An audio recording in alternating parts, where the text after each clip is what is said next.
This is Chapter 35 of Holes by Louis Sachar.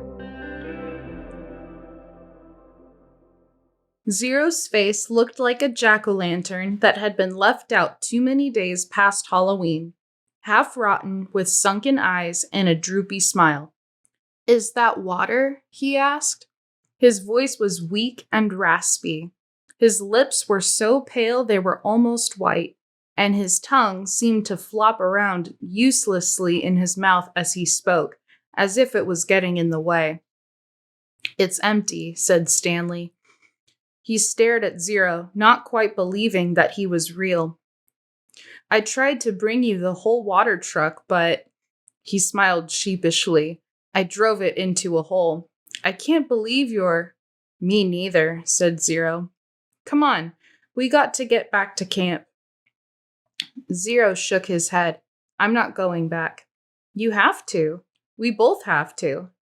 "You want some sploosh?" Zero asked. "What?"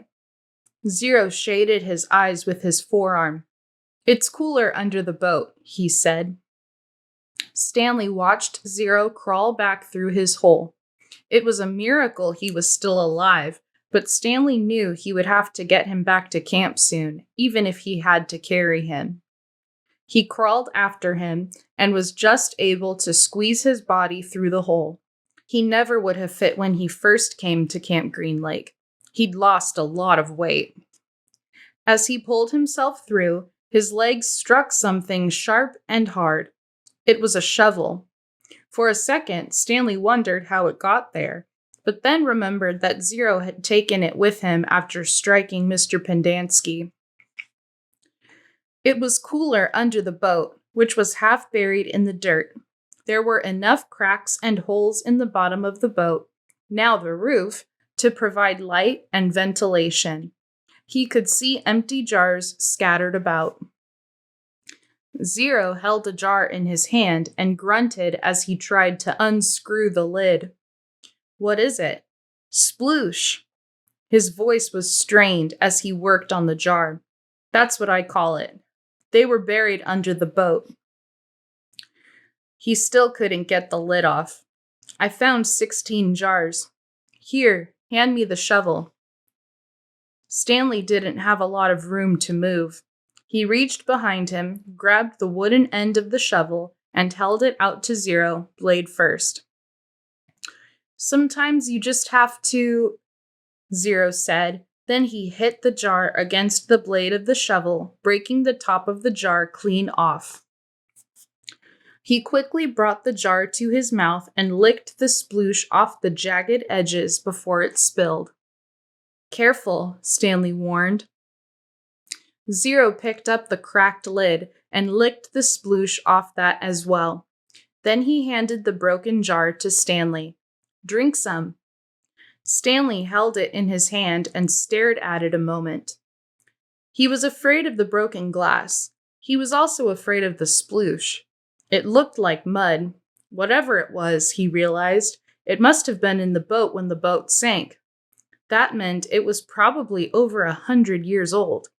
Who knew what kind of bacteria might be living in it?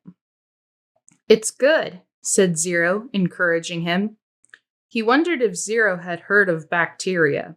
He raised the jar to his mouth and carefully took a sip. It was warm, bubbly, mushy nectar, sweet and tangy.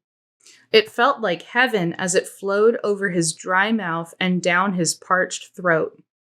He thought it might have been some kind of fruit at some time, perhaps peaches. Zero smiled at him. "I told you it was good." Stanley didn't want to drink too much, but it was too good to resist. They passed the jar back and forth until it was empty. "How many are left?" he asked. "None," said Zero. Stanley's mouth dropped. "Now I have to take you back," he said. "I'm not digging any more holes," said Zero. "They won't make you dig," Stanley promised. "They'll probably send you to a hospital, like Barfbag." "Barfbag stepped on a rattlesnake," said Zero. Stanley remembered how he'd almost done the same. I guess he didn't hear the rattle. He did it on purpose, said Zero. You think? He took off his shoe and sock first. Stanley shivered as he tried to imagine it. What's Marya-lo? Asked Zero. What? Zero concentrated hard. Marya-lo-oo. I have no idea. I'll show you, said Zero. He crawled back out from under the boat. Stanley followed. Back outside, he had to shield his eyes from the brightness.